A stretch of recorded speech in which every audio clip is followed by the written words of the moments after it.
Hi, I'm Ginger, and this is the PS2 Eclipse.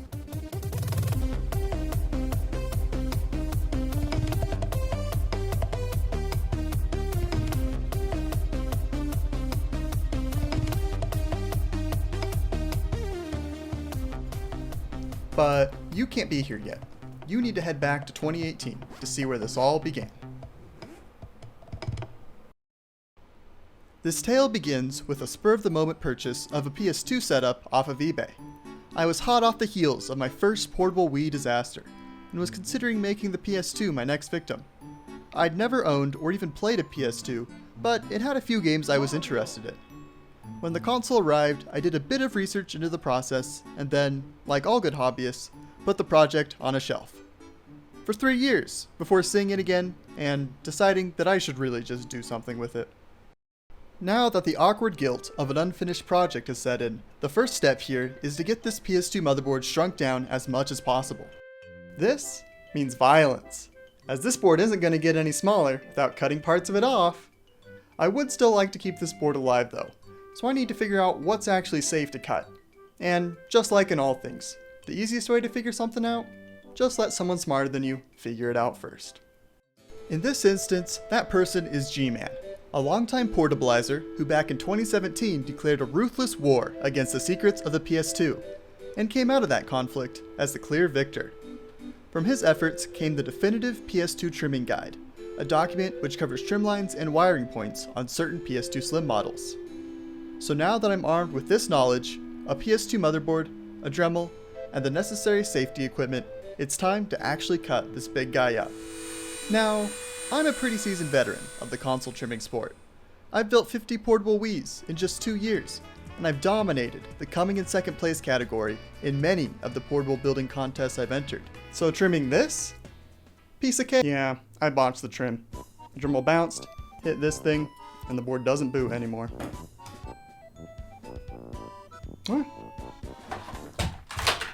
Blood for the blood god. So back in I went with a new PS2 board, but this time the cutting process went smoothly, leaving me with this board that still boots after being trimmed. With this success, it's time to begin work on the housing of the system. Even though the PS2 board is trimmed, it's still the largest thing I'll have to design around, so I picked a screen with similar dimensions to help decide the shape of the overall case. I actually started a design that uses this screen last year, so I tracked down those CAD files and decided to use them as a base point for this project. From there, I've worked to select components that fit inside the rough shell and slowly fleshed out the inside, while doing periodic test prints to make sure I'm still on the right track. Once I had a design I was happy with, I fired up my printer and tried to do the final print. The front half turned out great, but these grips on the back make it so I can't get a print that leaves both sides of this piece looking clean. Since my own printer isn't up to the task, I've gone ahead and ordered the back from a company with a fancy enough printer to do it justice. While working on the case, I also adapted some open source designs from G-Man into 5 custom circuit boards. I'll break these down pretty quickly, as I understand that this part isn't super interesting for most people. With time starting now. This board houses the PS2 controller emulator. This board has some controller buttons and all the necessary circuitry to handle converting the raw sound signals from the PS2 into audible sound through speakers or a headphone jack. These boards have a few more peripherals for the PS2 controller, a headphone jack, and extra buttons for controlling other assemblies in the portable, and this final board handles the storage for PS2 games as well as USB-C fast charging. And all of these boards are manufactured by PCBWay, who's been generous enough to be the sponsor of today's video. PCBWay is a great circuit board manufacturer whose products I've used for several years. Their boards are high quality, priced as low as $5 for 10 boards, and come in many different colors, so you can almost always get your boards to match the rest of your project. And I know that for many of you, custom circuit boards might be a bit outside your interest range, but how would you feel about getting something 3D printed? Maybe even in all clear? I've been trying to find a place that can do good, transparent prints at a reasonable price for years, and PCBWay has finally delivered. If you've got a project that you'd love to have in clear, or even just something dumb like a prop for a D&D game, then plug your STL file into their 3D printing page and place an order with these settings. So thanks again to PCBWay for sponsoring this video and manufacturing all of these great boards for me. Oh, not this though. This is just the board from a PS2 memory card. But it's an important memory card. as this is what allows the system to run games without the disk drive. On this memory card is a program called FreeMCBoot, which allows homebrew programs to be run on a PS2, including ones that let you run games off of the USB drive rather than the disk drive. I've gotten a lot of what I'll call constructive feedback on my portables that run games from USB rather than the disk drive, so I'll quickly explain why I have to do this.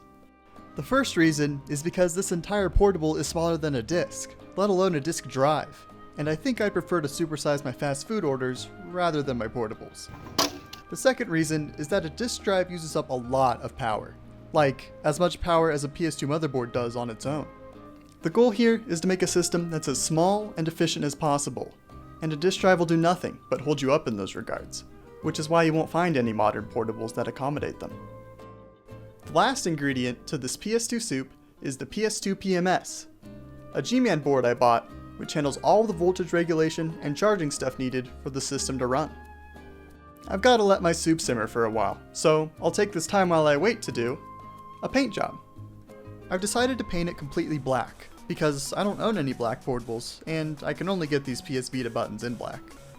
In order to prep the case for painting, I'll first wet sand the outside of the shell with rough sandpaper, and then move to smoother and smoother grits to make the finish as clean as possible. Once it's completely even, I'll hit it with a coat of primer, followed by a couple coats of metallic black paint, and finally, a smearing of clear coat to help keep the paint from fading away.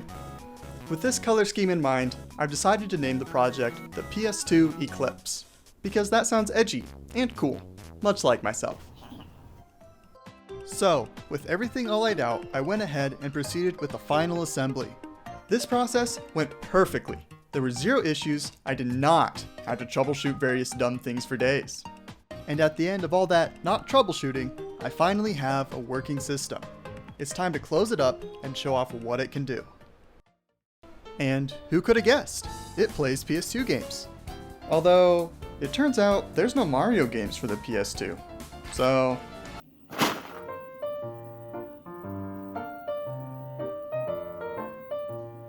the portable actually plays these PS2 games at full speed, because that's the whole point of using the original motherboard in here.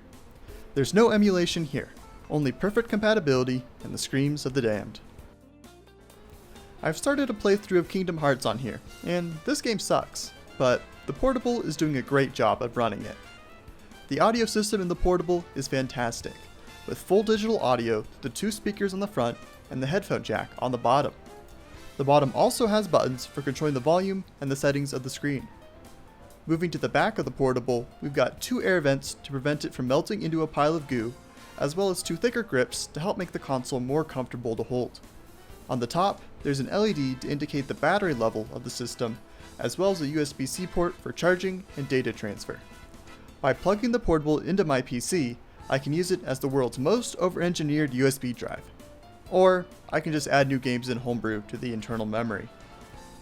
There's a variety of Homebrew softwares I've been experimenting with, including emulators for other consoles, so once I've played through all 4,000 PS2 games, I can rest assured, knowing that the portable can still play Super Mario World.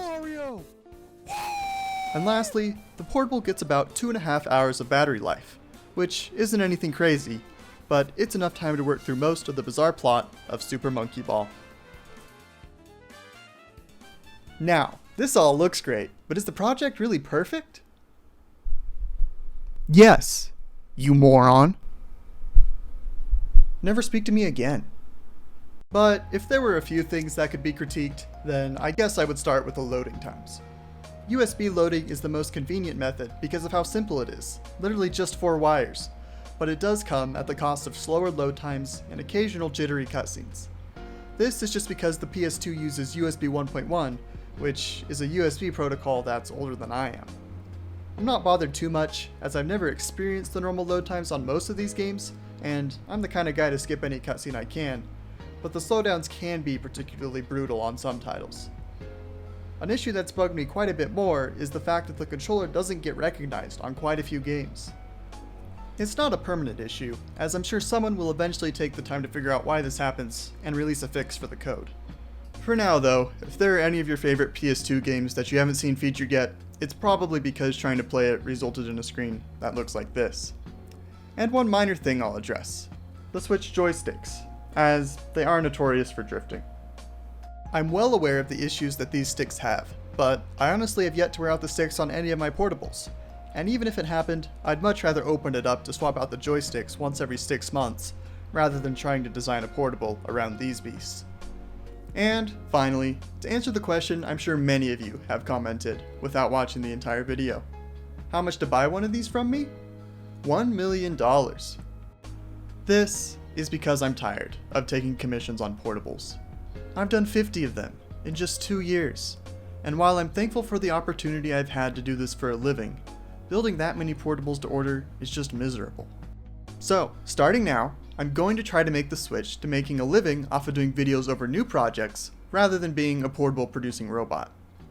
I will probably still do some sales on some portables for a bit, but these will be ones that I choose the theme and design of myself, and only put up for sale once they're completed.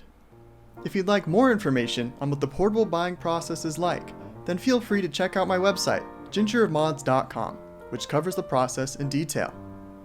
There's also a page on there that will point you to resources to help you get started on your own portable projects. If you'd like to support me in my content endeavors, then thank you. The best way to do that is just by subscribing, because that helps get my videos in front of more eyes and draws the interest of potential sponsors. And if you're rich, then I've also got a Patreon, with a Discord server where I post updates and ideas about upcoming projects. And I think that's all I've got. My next project is going to center around the GameCube. I've got a few ideas.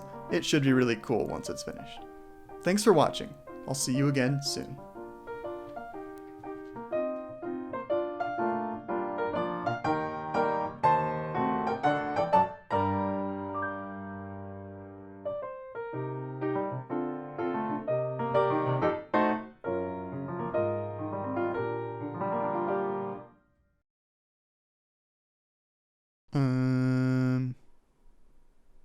Yeah, looks like art to me.